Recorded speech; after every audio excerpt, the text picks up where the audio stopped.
¿Qué sucede en el país? Tendencias del acontecer nacional en Análisis Situacional. Bienvenidos a Análisis Situacional. Ahora con 3 emisiones semanales. Los domingos a las 11 de la mañana, los domingos a las 8 de la noche y el lunes a las 8 de la noche. Hoy nos acompaña Carlos Ortiz Bruzual, cumanés, productor editorial desde hace 3 décadas, profesor en la Escuela de Letras de la UCB desde 2016, fue también profesor en la Escuela de Filosofía de la misma universidad, trabajó en Fundarte, Biblioteca Nacional, Museo de Bellas Artes, Centro Nacional de la Historia y en los libros del Nacional. Bienvenido, Carlos. Muchísimas gracias. Muchísimas gracias. Esta es tu reciente obra, Santa Palabra, una recopilación de las cartas personales de José Gregorio Hernández. Cartas personalísimas, habría que decir, porque esta es una selección de un corpus muy grande de cartas de José Gregorio Hernández, en las que yo puse el énfasis en las que lo muestran a él, en su intimidad como persona. Como civil, como médico. Sí. ¿No? Dices que es muy raro que alguien no sepa quién es José Gregorio Hernández, pero tanto o más raro es que alguien sepa quién fue José Gregorio Hernández. Bueno, yo ¿Qué llegué, quieres decir? Lo primero es que llegué a esa conclusión en una relación directa con José Gregorio Hernández.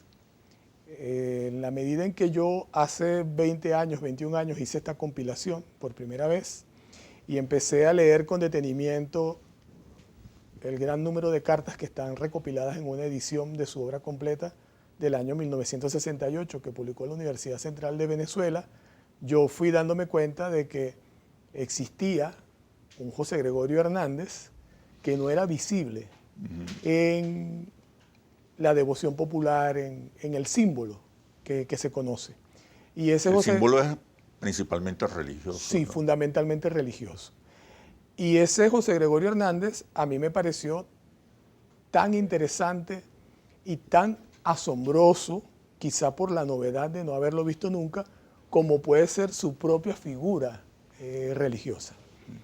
Y una de las cosas que descubrí es que, entre otras cosas, a pesar de que a lo largo de muchos años en Venezuela se han hecho esfuerzos serios por biografiarlo, por hablar de su obra científica, es que la fuerte dimensión de su condición religiosa, de figura divina, podríamos decir así, parecía opacar o relegar, diferir de alguna manera esa personalidad de José Gregorio Hernández como ser humano. ¿Cómo era José Gregorio Hernández? Civil, médico, ser humano. Bueno, era una persona, voy a decir, digamos que tendría 2 respuestas para eso. La primera es obvia, era una persona común y corriente en el sentido de que era un ser humano con los mismos problemas y las mismas preocupaciones que tenemos cualquiera. Pero hay otra respuesta para esa que es la que en el libro trato de hacer resaltar, y es que José Gregorio Hernández era un hombre en el que habitaban muchas personas. Era un hombre que tenía una clarísima vocación por la investigación y la ciencia, un sentido muy fuerte de la medicina como una ciencia que necesitaba profundos conocimientos, muchísimo estudio, pero que para él tenía sentido todo ese esfuerzo de investigación y de conocimiento si garantizaba una práctica médica que de verdad le diera a la gente salud. En una de sus cartas que le escribe a uno de sus sobrinos, que de hecho escogió la carrera de medicina también, él le dice que buen médico es aquel que sabe curar a sus enfermos. Y eso en sus cartas, al menos en buena parte de las cartas de los primeros años que se consiguen, que es de 1888, 1890, 91, está presente su preocupación por encontrar la mejor manera de resolver los problemas reales de las personas aquejadas por cualquier enfermedad. Estudió en París, ¿no? Sí, él estudió en París, él viajó a París en 1889 a formarse con lo más elevado que había en ese momento en la ciencia médica en Francia, que por cierto, no sé si podríamos decir que competía, pero contrastaba con el otro gran centro de la medicina de ese momento en Europa, que era Alemania. Y en París él adquirió un sentido y una conciencia de la medicina y de la práctica médica que aquí en Venezuela no solo era innovadora porque el médico era un individuo que trataba integralmente a las personas. Él como médico que visitaba a alguien en su casa, hacía una inspección general de las condiciones en las que vivía, revisaba si había aguas negras cerca, si las condiciones de humedad, de temperatura eran o no las adecuadas, verificaba o trataba de indagar con esa persona cuáles eran sus, digamos, dolencias afectivas. Entonces esa manera de hacer la medicina a él lo fue también perfilando entre la gente como un médico muy especial. Pero eso no solamente tenía que ver con la formación que adquirió en Francia, que era una formación de avanzada, en la que la medicina era una medicina, podríamos decir, sanitarista, que también veía el problema de la salud pública como un asunto relevante para garantizar la salud. Tenía que ver también con una manera de él entender la realidad y la relación con las personas. Él era una persona difícil, sus cartas lo muestran, digamos de un carácter fuerte.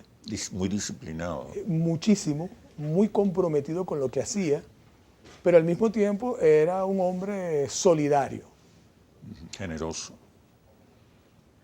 Seguramente también generoso, no tengo dudas, y hay hechos que lo muestran, pero sobre todo solidario. Cuando digo solidario, claro, es que era alguien que entendía que había gente a su alrededor que estaba en condiciones de muchísima dificultad, en pésimas condiciones. Hay que imaginarse, por ejemplo, a un hombre como él en 1888 moviéndose a caballo por los Andes venezolanos en la zona de Trujillo.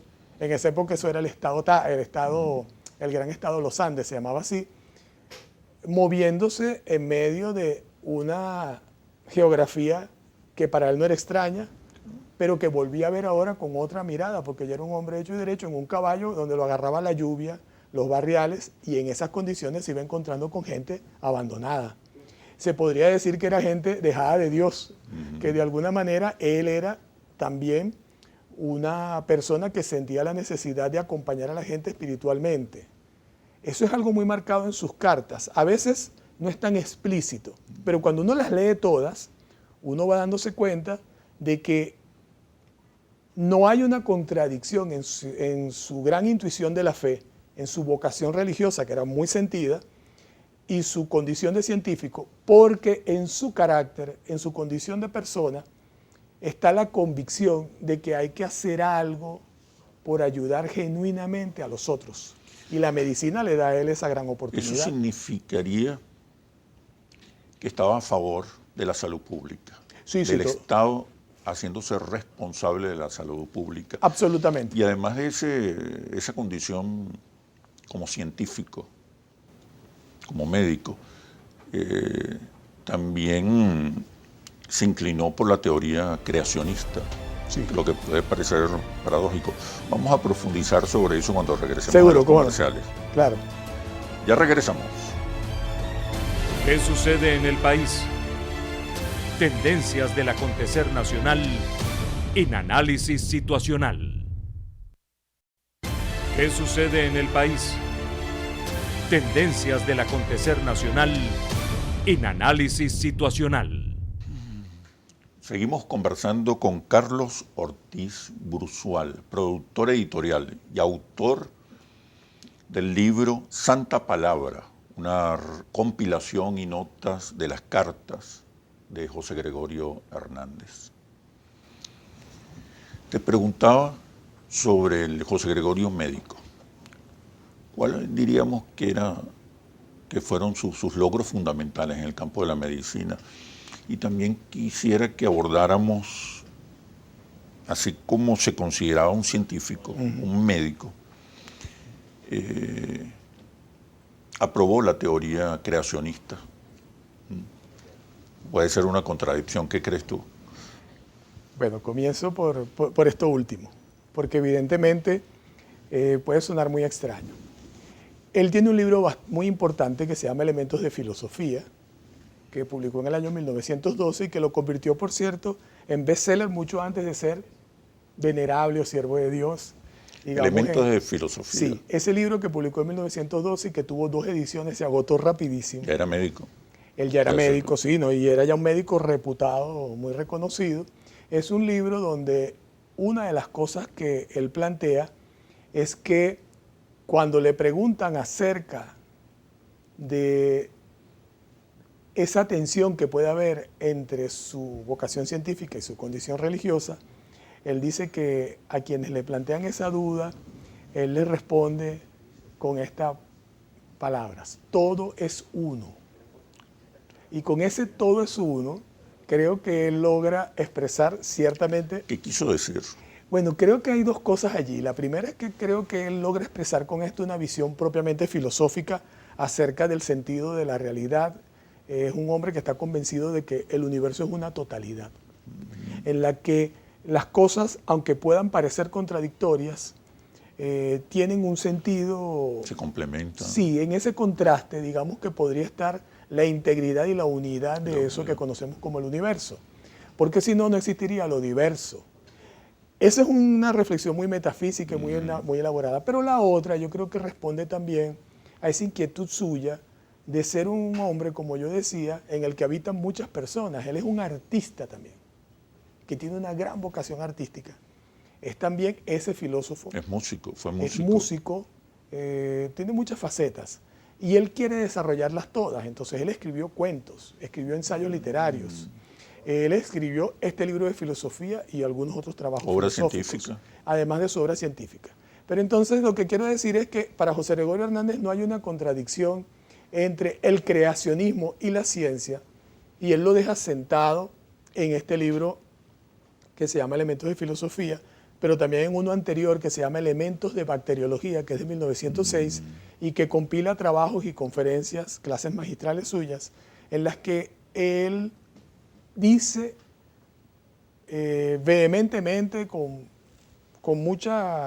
forma muy categórica, que él es creacionista y que él es católico, practicante, y que defiende o sostiene la convicción de la fe cristiana de que el mundo es una creación de Dios.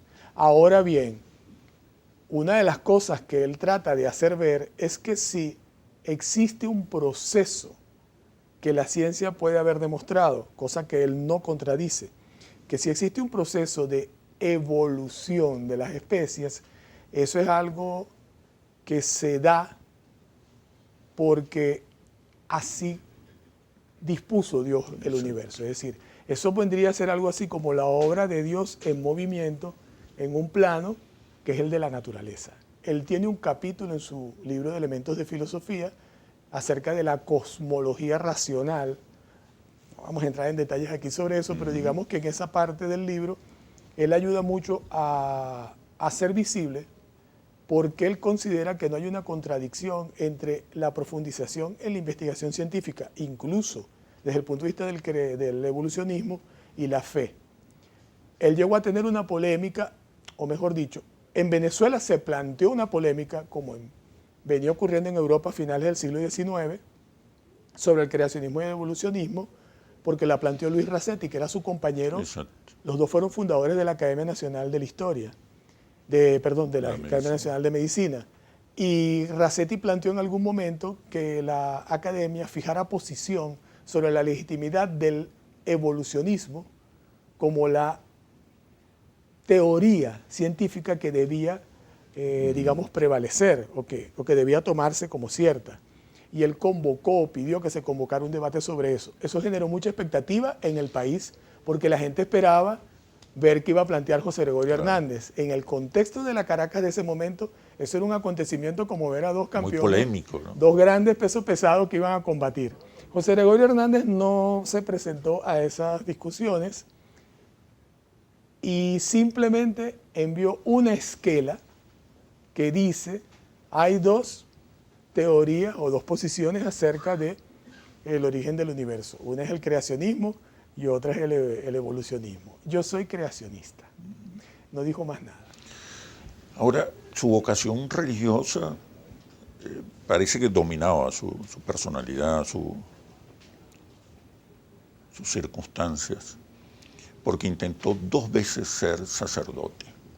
Yo diría que más que dominar su personalidad y su carácter, es que era una vocación principal en él y que de algún modo iluminaba o irradiaba todo lo que él hacía. Como dije hace un rato, una de las cosas que incidió en que él fuera capaz, siendo un hombre tan religioso y tan creyente, de trabajar y de desarrollar al máximo la medicina más avanzada de su tiempo, era que él tenía la convicción de que esa era una vía para ayudar, para desarrollar un talento que él tenía. Ahora, él intentó ser 2 veces sacerdote e incluso renunció a todo en algún momento, en el primer intento que se fue a Italia, a la orden Cartuja, en un convento, un monasterio que se llama La Farneta, en Lucca, en Italia, y donde adquirió el nombre de Fray Marcelo. Era el hermano novicio Fray Marcelo.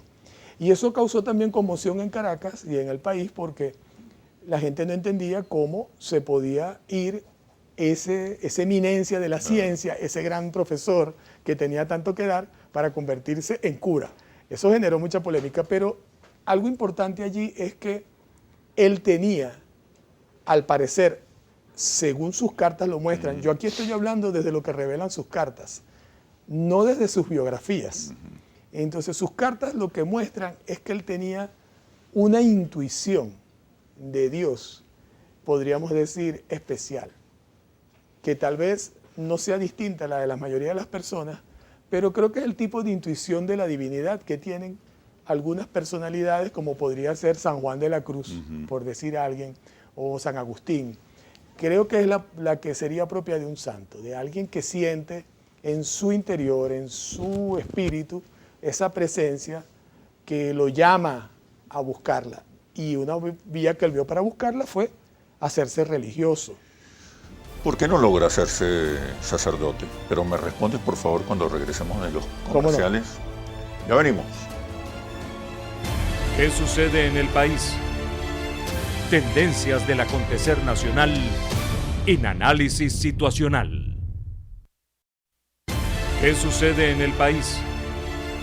Tendencias del acontecer nacional en análisis situacional. Converso con Carlos Ortiz Bruzual, autor del libro Santa Palabra, una compilación y notas de las cartas de José Gregorio Hernández, editado, producido por la editorial Dávar.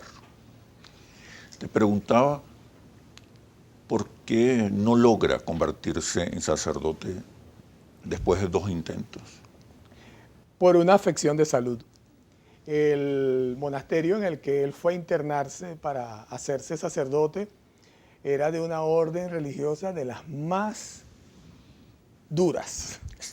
Estricta, que en la que se hacían votos de silencio y se hacía trabajo permanente, trabajo rudo.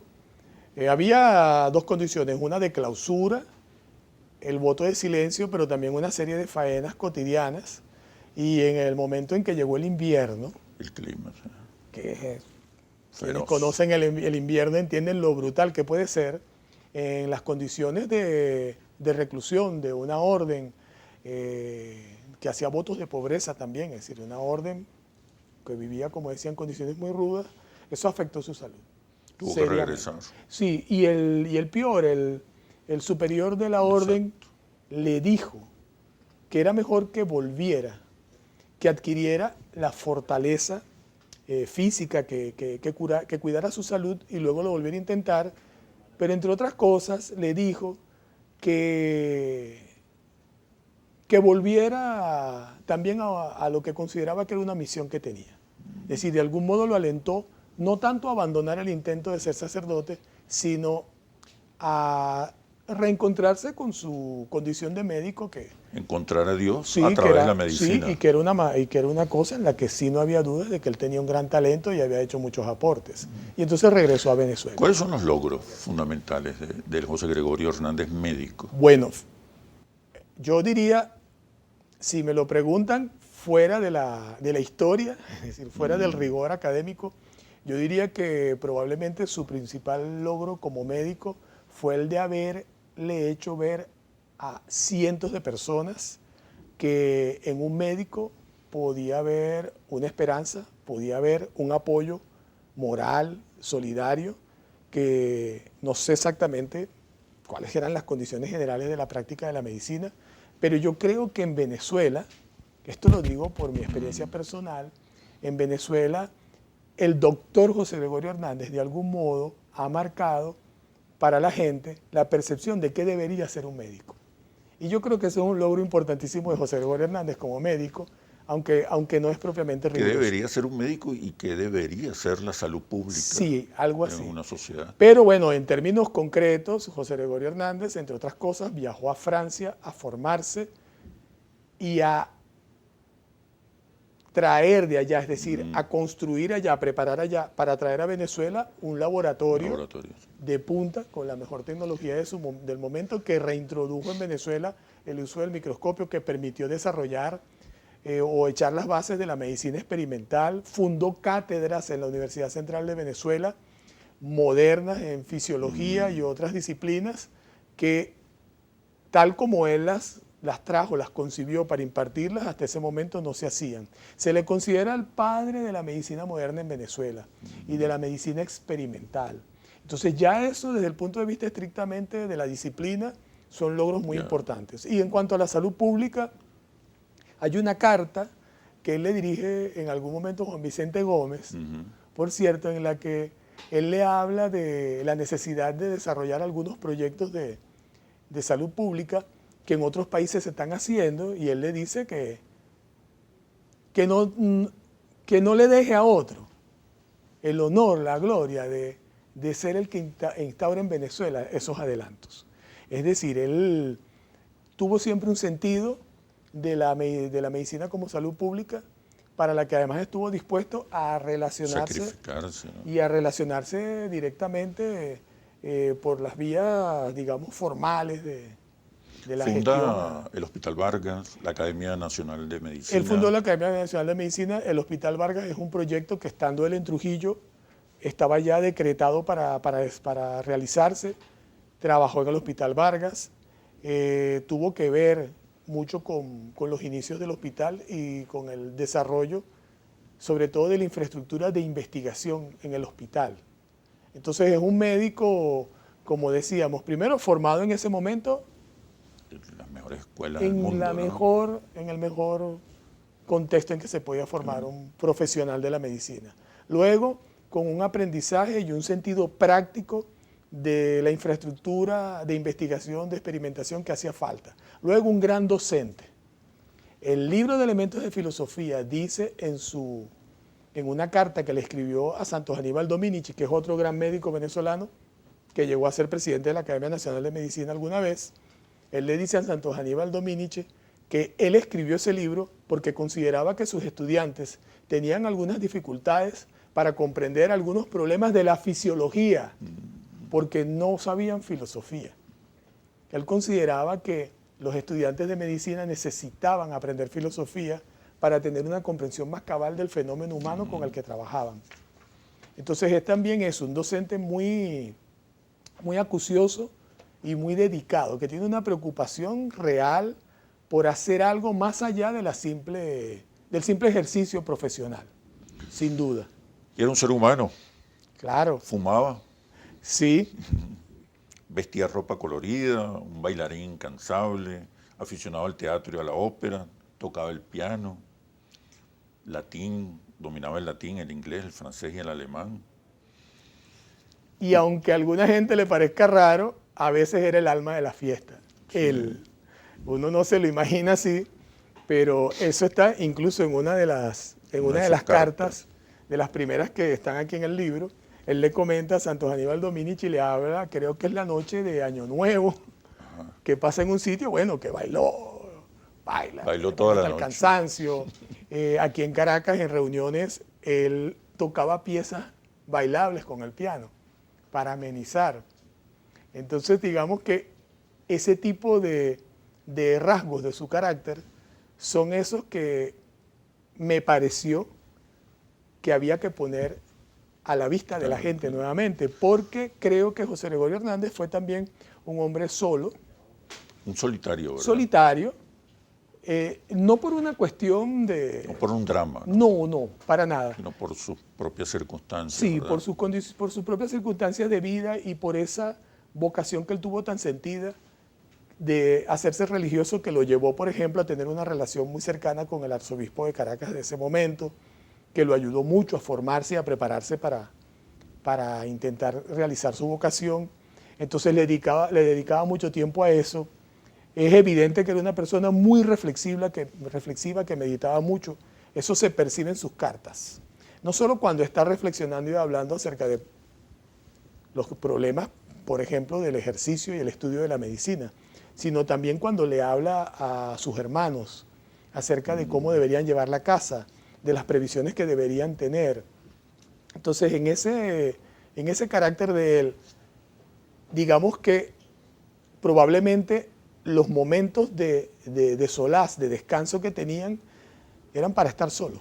Sí. Ya en vida lo reconocían como el médico de los pobres. Incluso había un carácter o una condición casi religiosa en la relación, en las percepciones de la gente, ¿no? El mismo día de su muerte, el pueblo prácticamente Sí. lo convierte en santo, Sí. en ángel y en santo. Sí. Podríamos profundizar acerca de la relación de José Gregorio a través de sus cartas, el trabajo de investigación que has hecho, profundizar acerca del trato, la relación con la gente, con sus pacientes, con el pueblo, cuando regresemos de los comerciales, por favor. Ya venimos. ¿Qué sucede en el país? Tendencias del acontecer nacional en análisis situacional. ¿Qué sucede en el país? Tendencias del acontecer nacional en análisis situacional. Conversamos con Carlos Ortiz Bruzual. Les recuerdo que Análisis Situacional ahora va en 3 emisiones semanales.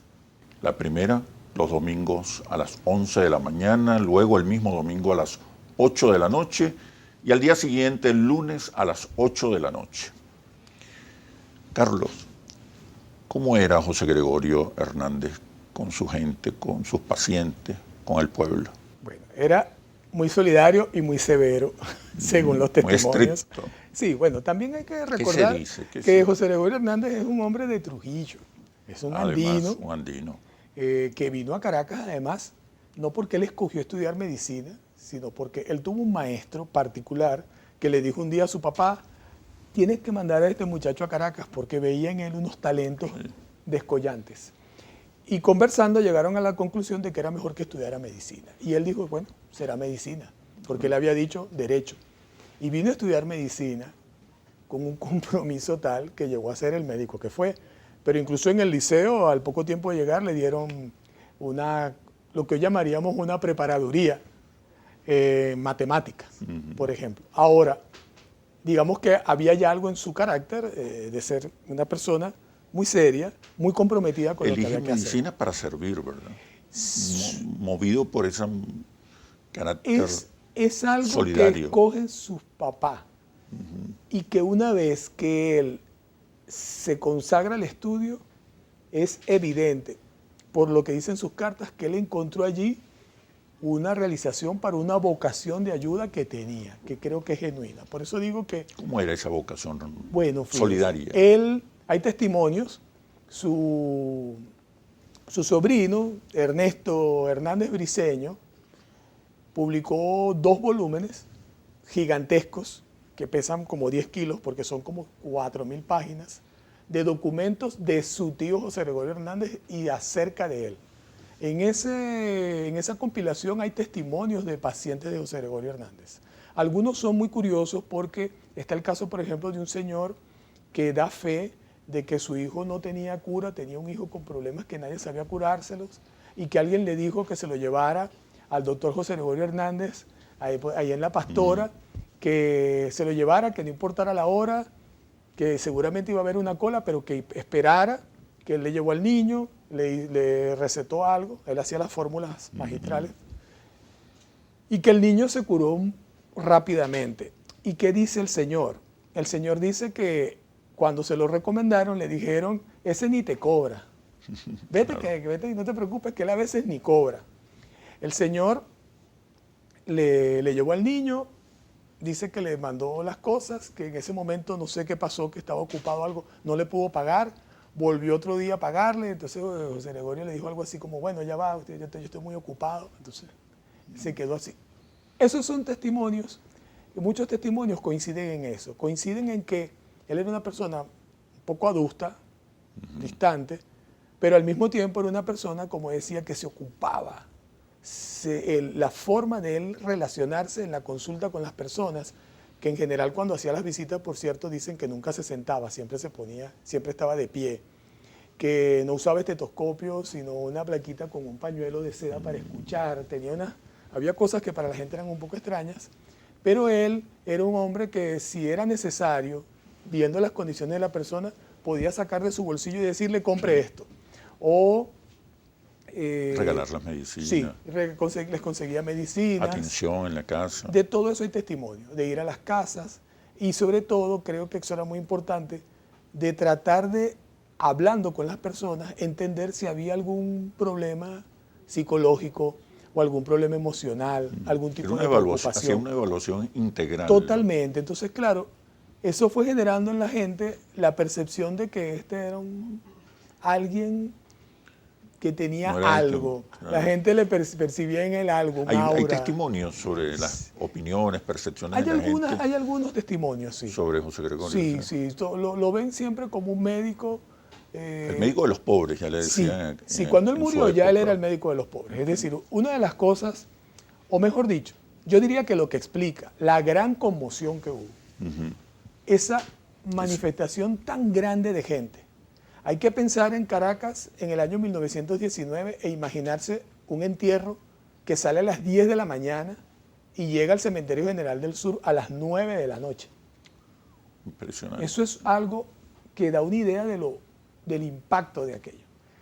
Bueno, si eso se produjo de forma tan espontánea es porque efectivamente en la gente ya él estaba arraigado como una persona, como yo lo veo, la gente lo veía como una especie de ángel guardián, un ángel protector. Ya como un santo, ¿verdad? Sí, un mentor, alguien que era solidario con ellos, que era muy, muy estricto porque les exigía cumplir los tratamientos, los regañaba seguramente, pero al mismo tiempo era un hombre que les ponía la mano en el hombro, que les preguntaba cómo estaban, que quería indagar si había algo más. A José Gregorio Hernández le interesaba mucho lo del aspecto psicológico. Uno para graduarse como doctor en medicina. Muy adelantado para su época. Una de sus tesis es acerca de cómo diferenciar la locura aparente de la locura simulada de la locura real, por ejemplo. Hizo un trabajo sobre Santa Teresa de Jesús, sobre la verdadera enfermedad de Santa Teresa de Jesús, en la que él trata de ver que lo que quieren mostrar como una condición clínica de histeria era una condición de otro tipo. Entonces, esa agudeza, esa intuición de él de que la dimensión, digamos, psicológica, espiritual de la gente también era algo que atender, seguramente tuvo un impacto en las personas. Y hay testimonios de eso. Su muerte, inconcebible, insólita, absurda, debe haber agregado también... Sin duda. Un simbolismo religioso. Sin duda, porque en el momento en que él muere, él está en plenitud de condiciones. El día que murió estaba cumpliendo, si no me falla la memoria, 31 años de haberse graduado de doctor en medicina. Tenía 55 años, creo. Era una persona que tenía muchísimo más para dar. Ya se había consolidado sin ninguna discusión como un catedrático, como un investigador, era un médico que seguía teniendo, junto con su consulta y su ejercicio privado, la función pública, era un médico que tenía esta condición de tener una consulta también para la gente pobre. Claro. Y entonces su muerte sin duda tiene un gran impacto. Además hay otro asunto que comentábamos fuera de la cámara. Hasta ahora nadie ha negado o parece haber confirmación de que él en algún momento hizo la promesa de que ofrendaba su vida A eso, y si se terminaba la guerra, que un era día la antes, Primera Guerra un día Mundial. antes de su muerte, Eso declaró dicen. que Ahora, ofrecía su vida a cambio de la paz. lo cierto es que en una de sus cartas, al menos en dos de sus cartas, él hace referencia explícita a la guerra y a su, más que preocupación, su anhelo por ver terminada la guerra y por ver que la guerra favorezca a lo que llamaríamos hoy los aliados. Incluso él celebra el discurso del presidente de los Estados Unidos casi al final de la guerra como un hecho relevante. Él estaba en Nueva York en 1917. Entonces digamos que él no solamente es verosímil, es que hay testimonios de que efectivamente eso es una cosa que él se planteó alguna vez. Yo ofrendaría mi vida, daría mi vida a cambio de que se selle la paz, porque la guerra termina en 1918 propiamente, pero todavía hay un interregno allí de incertidumbre acerca de si la paz se va a lograr o no. También se dice que su muerte constituyó también un triunfo político. Murió el 29 de junio de 1919. En ese momento la Universidad Central estaba cerrada por decisión del dictador Juan Vicente Gómez. Pero dada la presión popular, la presión estudiantil, tuvo que reabrir la universidad. Gómez tuvo que reabrir la universidad para rendirle honores a José Gregorio Hernández. ¿Qué ocurrió exactamente? Pero respóndeme cuando regresemos de los comerciales. Sí. Ya venimos. ¿Qué sucede en el país? Tendencias del acontecer nacional en análisis situacional. ¿Qué sucede en el país? Tendencias del acontecer nacional en análisis situacional. Te preguntaba acerca del milagro político de José Gregorio Hernández con motivo de su muerte, aquel 29 de junio de 1919. Dada la presión popular, la presión estudiantil, el dictador Juan Vicente Gómez tuvo que reabrir la universidad para rendirle honores a José Gregorio Hernández. Eso es lo que yo creo que ocurrió efectivamente, pero eso no es lo que la historia registra exactamente.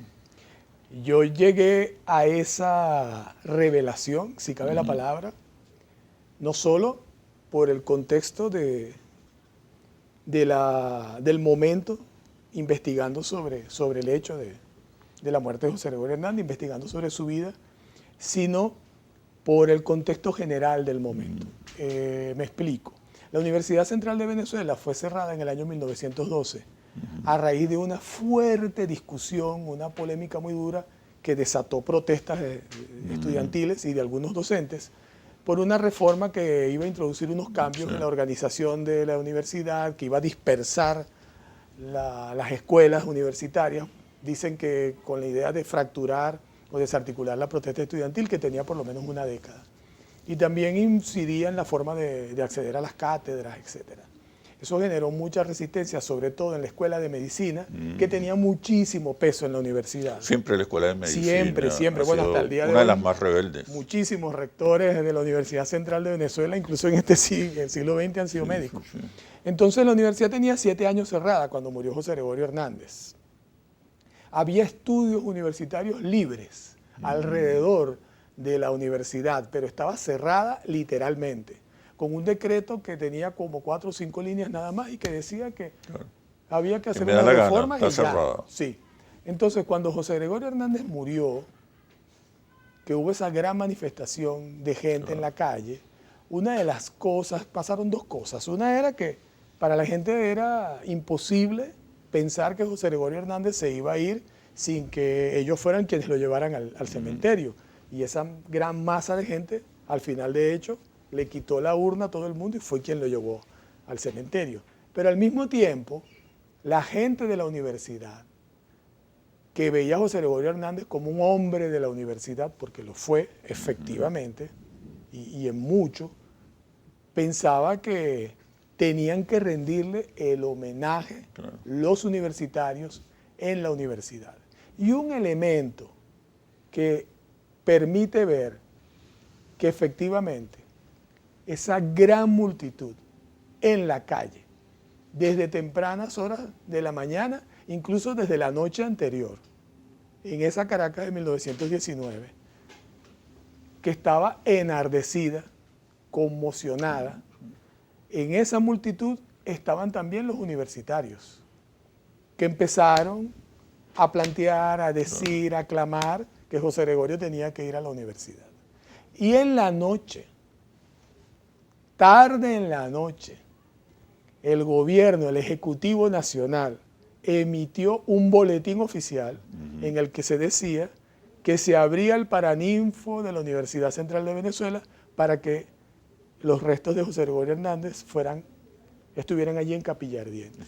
Entonces, cuando uno se sale del registro formal de la historia y trata de imaginar y ubicarse en la situación, uno entiende que esa presión forzó al gobierno a abrir el paraninfo. Claro, desde ese punto de vista, el entierro de José Gregorio Hernández, es lo que yo digo en el libro, fue la expresión de su primer milagro, una forma de decirlo, que fue un milagro político. ¿Por qué? Porque logró que el gobierno de Gómez abriera la universidad, que tiene que haber sido algo muy significativo. Que después de 7 años la gente viera que eso se abría. De hecho, se reabre posteriormente. Se abrió luego en 1921, o sea, pasó todavía 2 años más. Y cuando la gente, yo trato de imaginarme e invito a la gente a pensar cómo debe haber sido estar allí y ver además que había una hilera, 2 hileras, 2 columnas de universitarios con coronas de flores, haciéndole una especie de pasillo de honor a José Gregorio Hernández para que entrara al paraninfo. Y allí estuvo unas horas. De allí salió y allí hubo una conmoción porque a la iglesia de San Francisco que estaba al lado, o a la catedral, y allí hubo una conmoción porque la gente afuera gritaba que les entregaran a José Gregorio Hernández. Y decían, José Gregorio Hernández es nuestro, decía la gente. Entonces, bueno, José Gregorio Hernández, sin querer, sin que eso fuera algo incluso asociado a que él haya sido beligerante o no en política en vida, en ese momento fue un factor de impacto político, una figura de impacto político, porque primero generó produjo entre la gente una identificación, los universitarios, la gente común y corriente, los comerciantes, etcétera, de que tenían todos en común una admiración y querer rendirle honores a este hombre. Un sentido de la vida. Y fue entonces de un eternidad. factor de unión en ese contexto. Fue declarado inicialmente siervo de Dios. Siervo de Dios, después en venerable. 1974. Sí. Eso Ahora, está aquí, sí. ahora va a ser beatificado. Beatificado. ¿Qué significa eso? Bueno, cuando se inició la causa de José Gregorio Hernández, en el año 1974, disculpe que prefiero verlo aquí y no decir algo de memoria, perdón, en el año 64 se emite el decreto según el cual no hay ningún obstáculo para que se abra la causa de José Gregorio Hernández para la canonización. Pero eso tiene unas etapas. Entonces la primera etapa es la de siervo de Dios, que a él se le nombra siervo de Dios porque se reconoce que Dios, por intercesión de él, hace favores, no milagros. Esa es una distinción que hace la Iglesia, la canonigia, el derecho canónico, ¿no? Hay favores y milagros. Luego, en el año 86, efectivamente, Juan Pablo II quien lo declara venerable. Al ser venerable, como lo indica la palabra, la gente puede venerarlo dentro del rito católico cristiano legítimamente. ¿Qué quiere decir esto? José Gregorio tuvo siempre esa adoración de la gente y desde el punto de vista de la posible canonización ese era un problema porque para que una persona pueda ser beatificada o canonizada no debería ser objeto de culto, porque se considera que eso sería algo fuera de la rigurosidad del derecho canónico y de la institución de la Iglesia.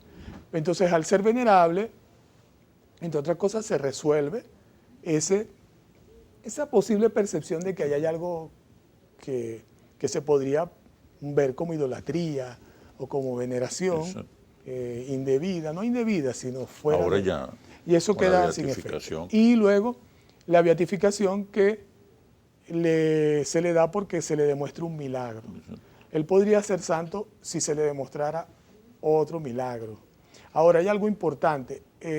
Al ser beato, él es una persona que sube a los altares a la que se le puede rendir veneración ya, digamos, de una forma más plena, más libre. El paso a ser como venerable ya se le reconocía que había cumplido en grado heroico las virtudes teologales cardinales que son fe, esperanza y caridad.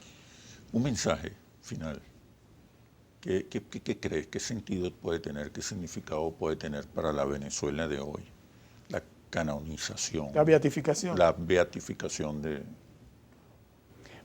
José Gregorio Hernández. Creo que está claro el significado que puede tener para la gente desde el punto de vista religioso y de su fe. Acentuará la devoción más. En unos términos más generales, a mí me parece muy importante que se reconozca de una forma tan manifiesta una condición especial de una persona que fue un hombre como cualquiera en el sentido de las vicisitudes humanas, pero también fue un hombre ejemplar desde el punto de vista, sí, del compromiso con las cosas que se propuso, del compromiso con lo que estudió, con aquello para lo que se formó y solidario, ¿no? Creo que fue solidario, generoso y podríamos decir que fue un héroe civil.